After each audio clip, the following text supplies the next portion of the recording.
오늘도 하나님의 크신 은혜와 축복이 함께 하시길 주님의 이름으로 축원합니다. 지난 주일 저녁에 산생교회에서 이경 목사님 모셔서 마지막 리바이벌 성회 하면서 제목이 뭐였느냐면 마지막 시대 서바이벌 전략. 마지막 시대 서바이벌을 어떻게 할 것이냐 했는데 거기에 포인트가 뭐냐 할 때 이 마지막 때 중요한 것은 사명을 갖냐 안 갖냐, 그게 중요한 거예요. 사명을 잃어버리면 교회가 그 힘을 잃어버려요. 그러니까 유럽에 있는 교회들을 이렇게 돌아보면서 깨달은 게, 유럽에 사명이 있을 때는 교회가 막 부흥되고 하나님의 역사였는데 사명을 잃어버리니까 교회는 큰데 사람들은 없어요. 그 결과가 뭐냐 할 때 사명을 잃어버렸다. 사명을 잃어버리니까 뭐하느냐, 하나님이 뭘 옮기느냐, 촛대를 옮겼다. 그렇게 다. 그러니까 교회의 규모가 크고 좁고가 아니라 영혼 살리는 사명이 있느냐, 하나님의 뜻을 이루기 위한 성령 충만하고 성령 은혜 가운데 인도함을 받느냐, 이게 중요하다는 거예요. 그러니까 오늘 우리가 사명이 있느냐 없느냐, 이게 중요한 거예요. 얼마큼 큰 일을 했느냐 안 하느냐보다도 사명 잃어버리지 않고 정말 성령 인도받고 성령 충만하느냐, 이것이 오늘 이 마지막 때에 우리가 마지막 살아남기 위한 전략이다. 그 말씀을 들으면서 하나님, 우리 교회가 전 세계는 나의 교구다, 또한 유튜브를 통해서 선교한다 하는 그 사명, 그래도 이것 가지고 우리 모이는 것은 많지 않아도 그래도 매주 모여서 주일 부흥성회 하면서 주여 이 말씀이 전 세계에 퍼지게 해주옵소서. 이 사명이 있으니까 우리 주님께서 촛대를 옮기지 않고 계속 은혜 주시고 능력으로 역사해 주실 줄 믿습니다. 할렐루야. 월요일날 목회자 세미나를 했어요. 포인트가 뭐였느냐 하면 죽도록 충성하라. 우리는 죽도록 충성하지 않는다. 마지막 때 참 중요한 것이 죽도록 충성해야 살아남는다. 그래서 우리가 열심히 있어갖고 죽도록 충성하고 성령의 거룩함을 가져야 된다. 하나님의 성령이 사람이 쓸 때 어떻게 쓰느냐, 거룩한 사람 쓰시는 거예요. 그래서 죽도록 충성하면 하나님께서 그 사람을 통하여 일을 하신다. 그래서 살고자 하는 자는 죽을 것이요 죽고자 하는 자는 살 것이다 그랬는데, 요한계시록 2장 10절에 죽도록 충성하라, 생명의 멸류관이 있다. 그래서 마지막 때 여러 가지 어렵습니다, 힘듭니다. 그러나 죽도록 충성하고 헌신하는 자는, 그러한 사람은 살아남아요. 새벽 부흥성에 히브리서를 하고 있어요. 이 히브리서 들어갔는데 히브리서에 예수님은 모세보다도 신실하셨어요. 네, 신실하다는 그 말의 뜻은 죽도록 충성하는 거예요. 그런데 종으로서 충성하는 게 아니에요. 종으로서 충성하는 것은 모세예요. 모세는 그 아버지 집의 종으로 신실하고 충성했어요. 그러나 예수님은 종으로 충성한 게 아니라 아들로서 충성한 거예요. 근데 여러분, 종으로 충성하는 거하고 아들로 충성하는 건 차이점이 있는데, 종은 나에게 유익되느냐, 나에게 얼만큼 도움이 되느냐, 이걸 많이 따집니다. 그런데 아들은 나에게 얼만큼 유익되느냐, 도움되느냐, 그게 아니에요. 관계로 충성해요. 생명의 관계로 충성하고 사랑의 관계로 충성하고 그 아버지와의 관계로 충성하는 것이 아들의 관계예요. 그러니까 우리가 충성이라는 것은 종으로서 나에게 유익이 된다, 그러면 충성할 수 있고, 나에게 유익이 안 된다, 그러면 충성 안 하고 나갈 수 있어요. 그러나 아들은 나에게 유익되든 안 되든 상관없이 아버지의 사랑이 있으니까, 아버지의 생명의 관계니까 내가 손해를 보고 내가 어려운 가운데 있다 할지라도 나는 하나님 아버지께 충성하고 하는, 그것이 바로 예수 그리스도예요. 오늘 우리들은 자녀가 됐다 이거예요. 하나님의 자녀가 된 우리는 하나님과의 우리의 관계가 어떤 관계냐? 생명의 관계죠. 사랑의 관계죠. 그러니까 나에게 이익이 된다, 이익이 된다 상관없어. 내가 좀 손해가 되고 내가 좀 어려워도 내가 아버지와의 관계에서 끝까지 충성하다가 주님 앞에 가는 것, 이것이 오늘 우리의 삶 가운데 충성된 자의 삶인 거예요. 할렐루야. 오늘 여러분, 우리가 주님 앞에서 이렇게 충성된 자의 삶을 살아가는 귀한 축복이 함께 하시길 주님의 이름으로 축원합니다. 지난주 설교 말씀에 부흥운동과 재판이라는 제목 가지고 설교했죠. 여러분, 우리 인생의 3분의 1은 재판받는 것 같은 인생이다. 그래서 3분의 1은 하나님을 잘 몰랐다. 그러다 3분의 1은 하나님을 알고 주님께 충성했다. 그리고 3분의 1은 이제 우리가 구류되어 있고 내 마음대로 못하고 뭔가 참 여러 가지로 어려운 삶 가운데 있는 것이 바로 3분의 1 바울의 삶이에요. 그러니까 나는 괜찮겠지 하고 끝까지 뭐 번성하고 그러지 말고 우리는 언제든지 내가 이제는 사도 바울처럼 구류되어 있고 재판받고 뭔가 이제는 크게 하지 못해도 크게 막 역사가 안 일어나는 것 같이 보여도 우리는 하나님 앞에서 못하느냐? 정말 이것이 중요한 때다. 이것이 가장 귀한 때다. 그렇게 생각하고 정말 하나님 앞에 기도하고 하나님 이때에 우리가 낙심하지 않고 끝까지 주님 안에서 믿음을 지키고 기도하고 우리 차세대가 나아갈 수 있도록 그 같은 사명 감당하면서 나가는 것, 이것이 오늘 우리들의 사명이에요.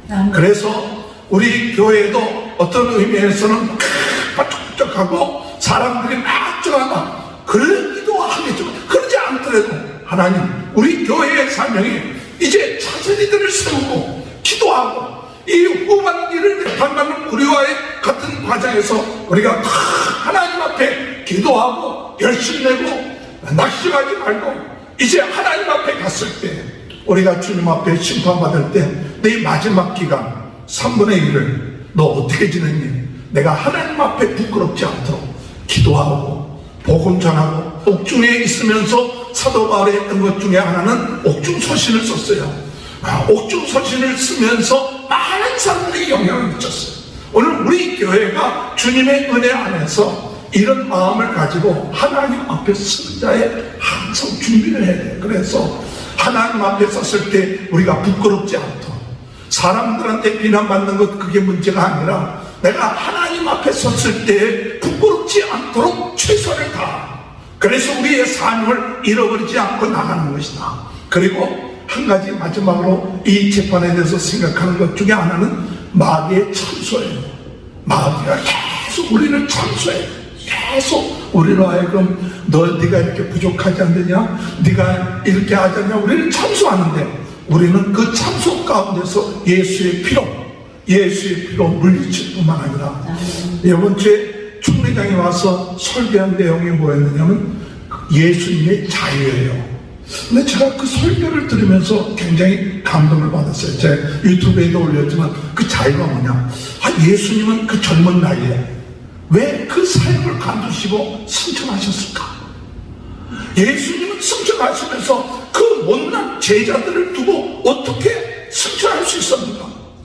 그 베드로라는 사람이 대단한 사람도 아니에요. 예수님을 배반한 사람이요. 이런 사람 두고 어떻게 떠날 수 있었는가?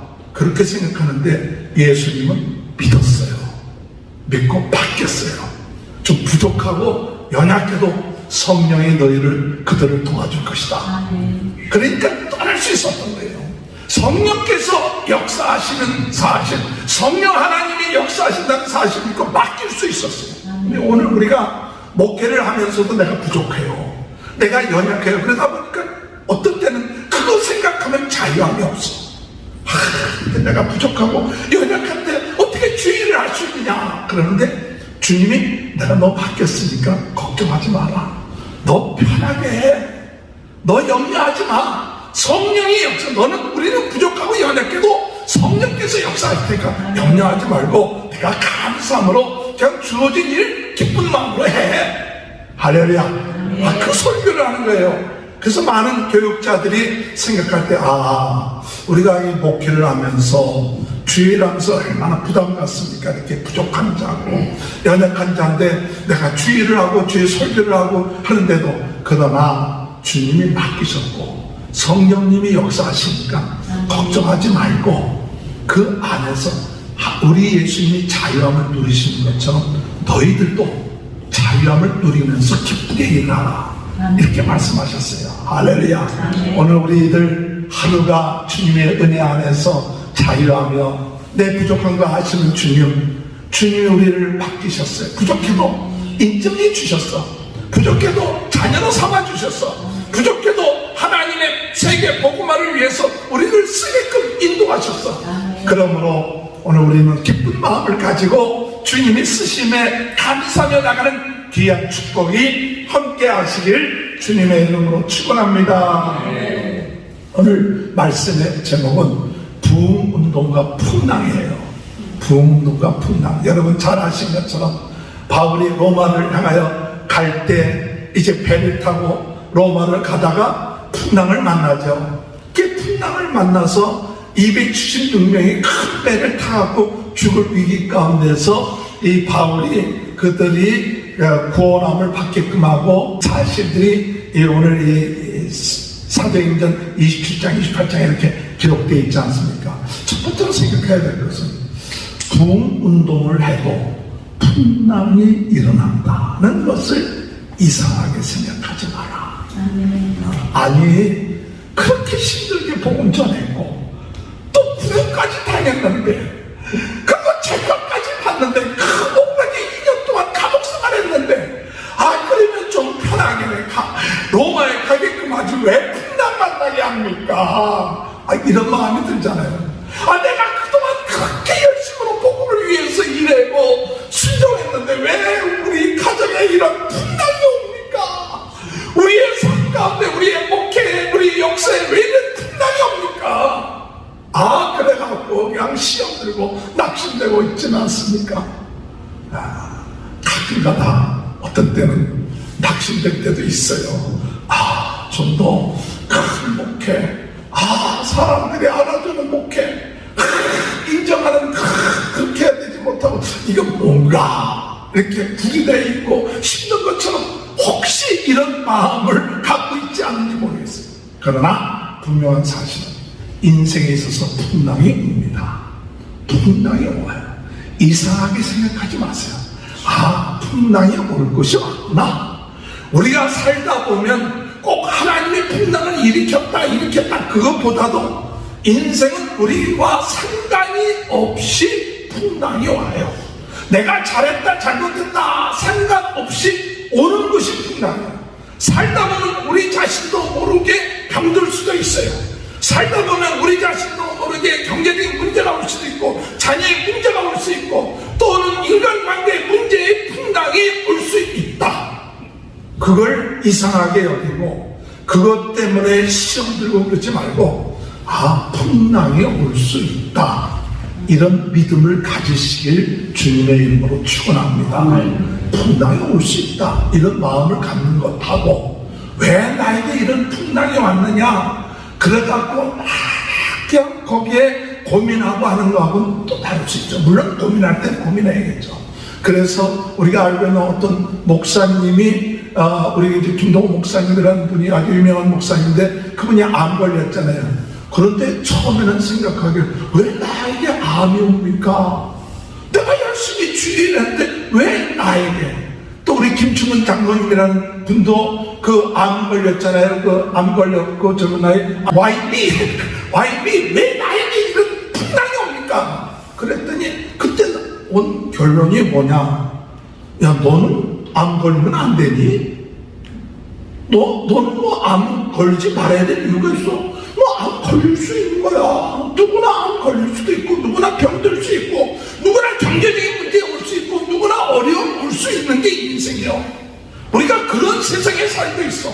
나와 상관이 없이도 세상 사람들의 그 틈 속에 우리가 살다 보면 풍랑을 만나. 오늘 바울이 풍랑을 만난 이유 중에 하나는 뭐냐? 바울은 지금 떠나면 풍랑을 만나고 배에 어려움을 당할 것이고 손해를 볼 것이니까 떠나지 말라고 그랬어요. 미양이라는 곳에. 그랬더니 선주와 선장이 이야기하길, 우리가 이 미양이라는 곳에는 너무 좁으니까 베니스에 가서 그 큰 도시에 가서 지내는 게 더 좋다.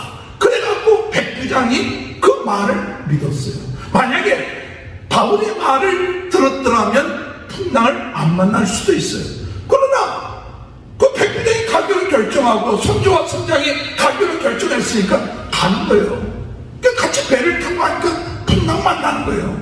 나와 상관이 없이 우리 이 사회 구조가 풍랑을 만나게끔 되어 있어요. 그래서 첫 번째 중요한 것은 풍랑을 만났을 때 이상하게 여기지 말고 받아들일 수 있는 마음. 거기에 하나님이 풍랑을 만나지만 하나님이 살아계시고 하나님이 역사하신다면 하나님의 뜻이 있을 것이다. 나는 믿음을 갖는 것이 중요해요. 예수님이 배 안에 계시다고 풍랑이 안 일어날까요? 예수님이 배 안에 계셨어도 풍랑은 일어났습니다. 예수님이 함께 있었어도 풍랑이 일어났어요. 그러나 예수님이 계시니까 풍랑이 일어나도 우리 예수님을 통하여 하나님의 뜻이 이루어질 것이다 믿으면 의심하지 않고 풍랑을 만나도 그것을 극복할 수 있지만 예수님이 계신데 왜 풍랑이 일어나? 그리고 염려하고 걱정하면 그 풍랑에 휩쓸리게 되는 것이죠.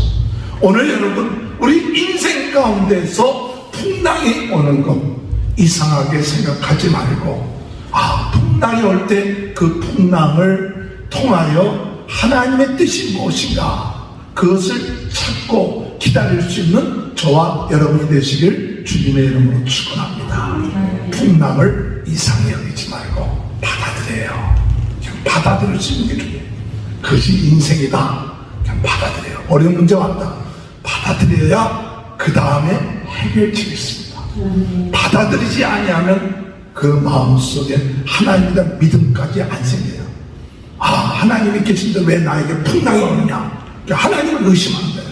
하나님을 믿지 못하는 거예요. 그러면 해결책이 없어.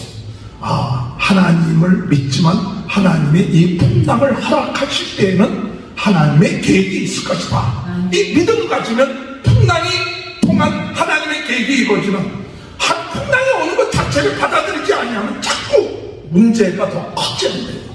더 의심하고 염려하는 거예요.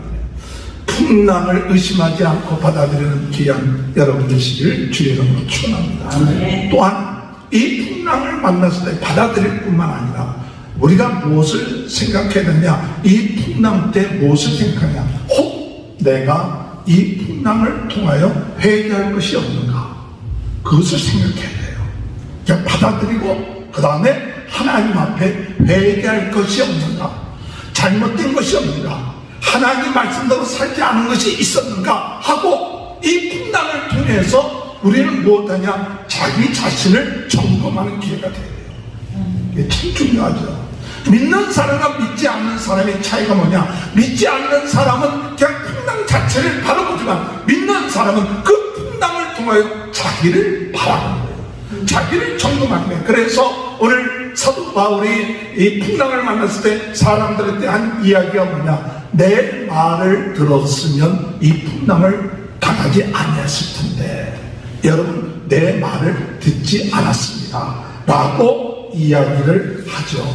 27장 21절 여러 사람이 오래 먹지 못하였음에 바울이 가운데 서서 말하되 여러분요 내 말을 듣고 그에 대해서 떠나지 아니하여 이 타격과 손상을 면하였더라면 좋을 뻔하였느니라. 내 말을 듣지 아니한 것 이것을 여러분들이 좀 들었으면 좋겠다. 그러니까 풍랑 만났을 때 혹 우리가 하나님 말씀대로 살지 않은 것이 있지는 않는가.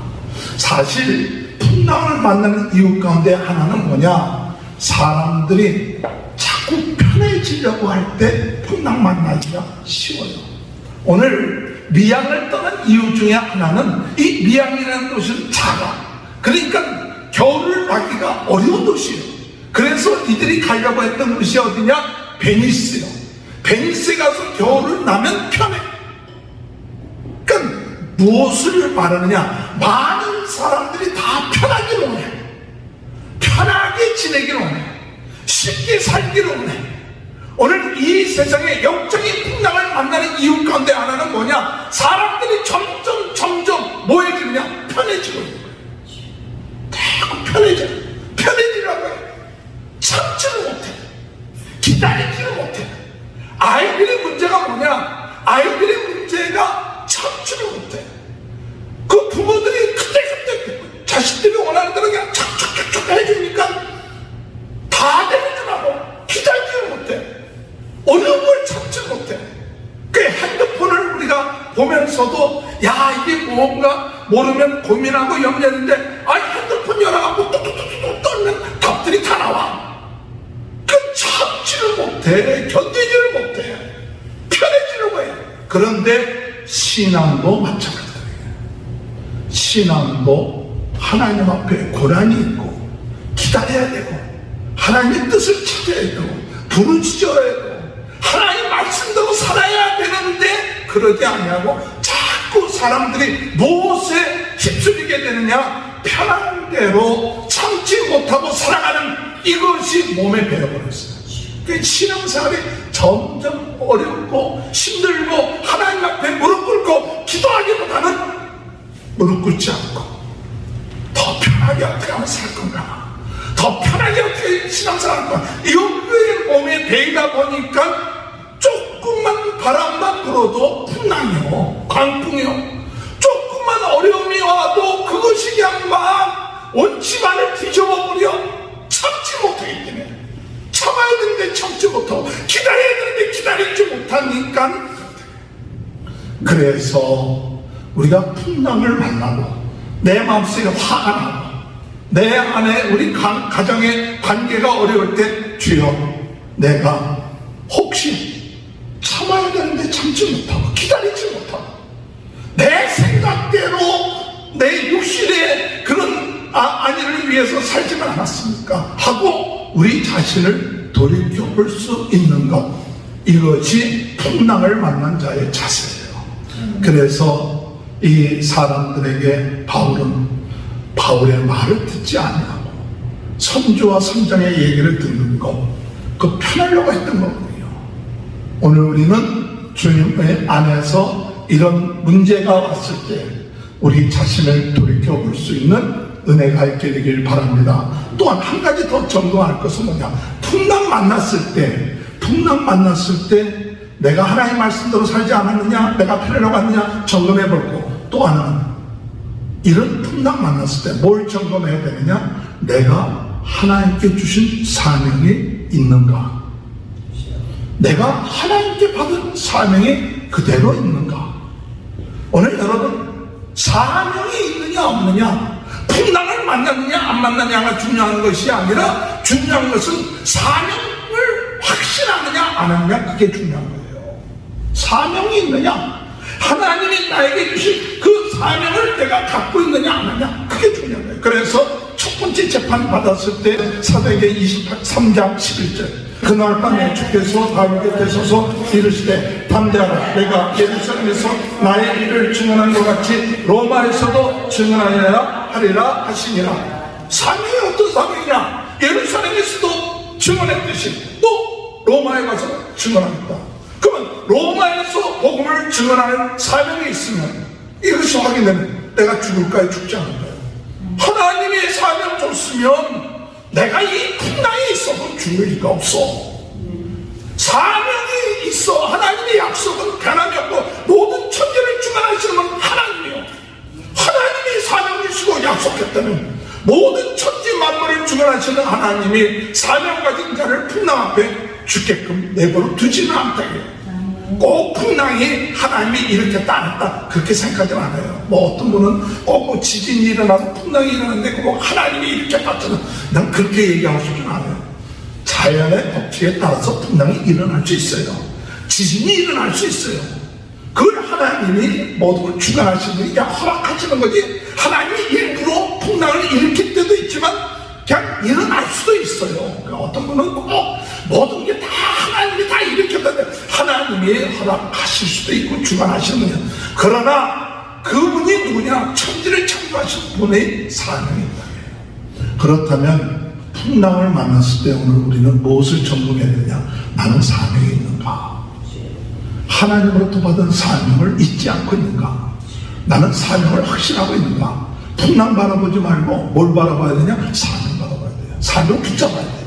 사명 붙잡으면 풍랑이 있어도 그 풍랑에 대한 문제는 하나님이에요. 내가 할 수가 없어. 문제는 내가 뭘 할 수 있느냐? 나는 사명 붙잡느냐 안 붙느냐? 그게 중요한 거지. 풍랑을 어쩌고저쩌고 할 능력이 없어. 그건 하나님의 권한이야. 그러나 내가 할 수 있는 건 사명 붙잡는 거예요. 사명 붙잡는 거. 풍랑 가운데서 사명 붙잡는 거예요. 하나님이 주신 사명 확인하는 거예요. 하나님이 주신 명령 그것을 확인하는 거예요. 그러면 풍랑이 와도 사명 붙잡으면 하나님이 알아서 하실 텐데요. 나에게 사명 주셨으면 하나님의 풍랑을 주관하시는 분이 하나님이실 텐데 그러면 하나님께 맡기게 돼요. 내 인생에 오는 풍랑 내가 어찌할 수가 없어요. 자녀의 문제 내가 어찌할 수 없어요. 경제적인 문제 내가 뭘 예수 믿는다고 뭐 그게 정말 갑자기 그렇게 안 돼요. 그러나 중요한 것은 내가 사명을 붙잡고 있느냐. 그러면 사명 붙잡고 있는 사람은 풍랑이 있어도 그 사명 때문에 하나님이 책임져 주세요. 할렐루야. 사명을 놓치면 풍랑에 휩쓸리지만 사명 놓치지 않으면 우리는 풍랑 가운데서도 굳건하게 쓸 수 있는 거예요. 할렐루야. 그래서 주님은 바울에게 다시 얘기합니다. 사명 붙잡은 바울에게 27장 23절에 내가 속한 바 곧 내가 섬기는 하나님의 사자다. 어젯밤에 내 곁에서 말하니 바울아 두려워 말라. 내가 가이사 앞에 서야 하겠고 또 하나님께서 너와 함께 항의하는 자를 다 내게 주셨다 하셨으니 사명 붙잡으니까 하나님이 다시 확신을 주게. 그래서 문제가 왔을 때 사명 붙잡고 하나님과의 관계를 다시 확신해서 기도하다 보니까 하나님의 그 사명을 다시 확인하는 과정을 밟게 되니까 그걸 믿은 거예요. 바울이 능력이 있어갖고 바다에 그 풍랑을 찾아라 그게 아니야. 그건 하나님이 하시는 문제예요. 내가 할 수가 없어. 그러나 내가 할 수 있는 건 하나님과의 관계에서 사명 다시 붙잡고 하나님이 주신 사명 다시 회복하는 거예요. 여러분 하나님이 주신 사명 다시 회복하시길 바랍니다. 하나님이 주신 사명 회복하는 것이 풍랑 때 오늘 우리들에게 중요한 거예요. 하나님 왜 나를 부르셨습니까? 왜 나를 풍랑을 만나게 하십니까? 나를 왜 로마에 가게 그러십니까? 너는 로마에 가서 복음 전하라고 내가 너를 택했고 이 풍랑 가운데서 내가 너와 함께 하겠다. 두려워하지 말라. 너와 함께하는 사람들 다 너에게 붙여주겠다. 오늘 여러분 우리는 세상 사람과 다릅니다. 사명이 있는 자들입니다. 세계 복음화의 사람들입니다. 할렐루야. 전 세계는 나의 교구다. 하나님 우리 교회를 통해서 전 세계 유튜브를 통하여 복음 전도할 사명이 우리에게 있습니다. 할렐루야. 저는 이 사명을 저에게 주신 사명이요 우리 여러분에게 주신 사명이에요. 그래서 올인하는 거예요. 그래서 이것을 주님 이 풍랑이 일어나도 계속 나가는 거예요. 환경이 그렇게 아마 안 바꿔줘도 문제될 것도 없어. 그 사람만이 바울이요 풍랑에서 헤어나와요. 그리고 로마에 가요. 그리고 별 달라진 것도 없어. 또 감옥 속에 있어갖고 2년 동안 살아. 가택 2년 동안 살아. 그러다 죽어. 나중에 어떻게 되는지 모르고 죽여. 그래 변함이 없어. 높은 사람 된 것도 아니야. 사람들이야. 그러나 그 사람에게 있어 사명은 내가 주님 부르실 때까지 예수 그리스도를 전하는 것, 하나님 나라를 전하는 것, 이것이 우리에게 주신 사명이요. 나를 구원해 주시고 나를 자녀 삼아 주시고 나를 하나님의 아들 하신 사랑의 관계, 그 은혜의 관계, 생명의 관계에서 내가 주님 앞에 충성하고 신실한 것은 나에게 유익이 있다 없다가 아니라 그 신실하신 하나님의 사랑에 내가 보답하고 내가 해야 될 것, 이 사명 가지고 땅끝까지 복음 전하며 아는 사람에게 복음 전하는 이 사명, 이것이 우리의 사명이에요. 풍랑을 만날 때 이 사명 가지고 나갈 수 있게 되길 바랍니다. 마지막으로 이 바울이 이것을 사람들한테 얘기했어요. 오늘 여러분 사명 가진 사람은 풍랑 가운데 뭐 해야 되느냐? 사람들한테 먼저 확신 있게 위로해 줄 수 있어야 돼요. 12절에 내가 너희를 권하노니 이제는 안심하라. 이제는 안심하라. 멋있잖아요. 이제는 안심하라. 사람에 있는 사람, 여러분들은 여러분에게 여러분 주위에 있는 사람들한테 어떤 사명을 가지고 나가느냐? 별볼일 없죠. 볼품 없죠. 그런데 그는 하나님의 사자예요. 하나님이 함께하는 사람이에요. 사명하는 사람이에요. 이 사람이 하나님이 책임져 주시는 사람이에요. 그렇기 때문에 우리는 담대하게 얘기할 수 있습니다. 세상적인 지혜 갖고 얘기하는 게 아니라 하나님이 주신 권위를 가지고 여러분 안심하십시오. 하나님이 우리와 함께 하십니다. 하나님이 우리의 생명을 지켜주십니다. 28절에 또 얘기하죠. 그러므로 여러분이요 안심하라. 나는 내게 말씀하신 그대로 되리라. 하나님을 믿노라. 여러분, 이 믿음이 오늘 사는 다른 게 믿는 게 아닙니다. 하나님 믿는 거예요. 하나님의 뜻이 이루어질 줄 믿습니다 하고 담대하게 선포하죠. 또한 더 나아가서 이제 그들에게 무엇을 하느냐? 여러분, 이제 가까워졌을 때 음식을 먹으십시오.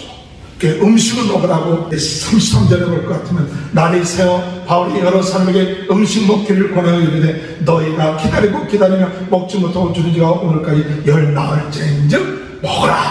이렇게 리더십을 발휘하죠. 또 이 상공들이 도망가려고 하니까 바울이 이야기해서 그 상공들이 도망하면 이 배가 구원받지 못하니까 도망가지 못하게끔 거룩줄을 끊게끔 만들어놨죠. 그리고 그들이 섬에 도착해갖고 또 어려움을 당합니다. 독사에 물리죠. 바울이 독사에 물리지만 원망하지 않죠. 엎친대접친대로 독사에 물리지만 그것을 통하여 더 하나님의 사자인 것을 드러나죠. 오늘 여러분, 풍랑을 통하여 하나님의 뜻이 뭐냐? 바울을 그저 죄인으로 가게끔 하지 않고 어떤 사람이냐? 하나님의 사자, 하나님의 사명 받는 자로, 하나님이 함께하고 있는 자로 그 270명, 그 멜리데 섬의 토인들이 그들이 믿게 되고 그리고 예수 그리스도의 복음을 전하게 되고 더 나아가서 로마에 더 가깝게 갈 수 있었어요. 풍랑이 일어나도 오늘 우리는 사명을 확인하고 흔들리지 말고 하나님과의 관계에서 나에게 주신 사명을 회복하고 담대하게 여러분들이 우리 주변에 있는 사람들에게 안심하십시오. 하나님이 함께 하십니다. 여러분을 도와주실 것입니다. 물론 배에 손상이 있다 할지라도 생명을 지켜줄 것입니다. 이런 믿음을 가지고 나갈 때 풍랑을 만난 인생들이 많습니다. 오늘 우리 주변에 풍랑 만난 사람들이 많습니다. 죽지 못해서 사는 거예요. 그런데 죽지 못해서 사는 사람들에게 뭐 세상적으로 조금 예수 믿으니까 뭐 조금 뭐 나아지느냐 뭐 하느냐 복 받느냐 이게 아니라 여러분 이 풍랑을 통하여 정말 우리를 살리시고 생명의 주관자 되시고 우리를 영생하게 하시는 예수님, 그 예수님 앞으로 돌아오시고 예수님을 믿으시고 모든 것을 주관하시는 하나님을 믿으시기 바랍니다. 오늘 우리가 그 하나님의 말씀대로 살면 풍랑을 만난다 할지라도 우리는 풍랑을 능히 이겨나갈 수 있고 풍랑 가운데서 주신 하나님의 뜻을 이룰 수 있습니다 하면서 담대하게 복음을 전파하며 그로 인하여 더욱더 하나님 앞에 영광 누리는 귀한 하나님 앞에 쓰임받는 일꾼들이 될 줄 믿습니다. 오늘 그런 축복이 저와 여러분의 삶 가운데 함께 하시길 주님의 이름으로 축원합니다. 하나님, 인생의 풍랑을 만나 힘들고 어려운 저희들 있습니다. 그러나 풍랑을 만남으로 의심하고 염려하지 않고 주여 풍랑을 통하여 내가 편하게 내 욕심대로 살려고 했던 것을 점검하게 하시고 말씀대로 살지 않았던 것을 점검하게 하시고 사명을 점검하게 하시고 오늘 다시 하나님과의 관계를 회복하여 사명을 가지고 살아가는 죄들 되게 하여 주옵소서. 믿음으로 일어서게 하시고 믿음으로 확신을 가지고 예수 그리스도를 증거하며 나가게 하여 주옵소서. 오늘 이 시간에 병든 사람 있습니까? 우리 이웃들 없습니까? 자녀들 없습니까? 나사렛 예수 그리스도로 모든 질병이 떠나게 하여 주옵소서. 오늘 이 시간에 저희들 마음속에 불안하고 염려했던 것 주님께 모든 맡깁니다. 참 자유를 얻게 하여 주옵소서. 저희의 부족함을 아시고 주님이 저희들에게 맡기신 이들 기쁨으로 감당할 수 있도록 도와주시고 부흥로의 신혼지로 생활하게 나갈 수 있도록 주여 모든 성도들 가정에 자녀들에게 복을 내려 주옵소서. 예수님의 이름으로 간절히 기도합니다. 아멘.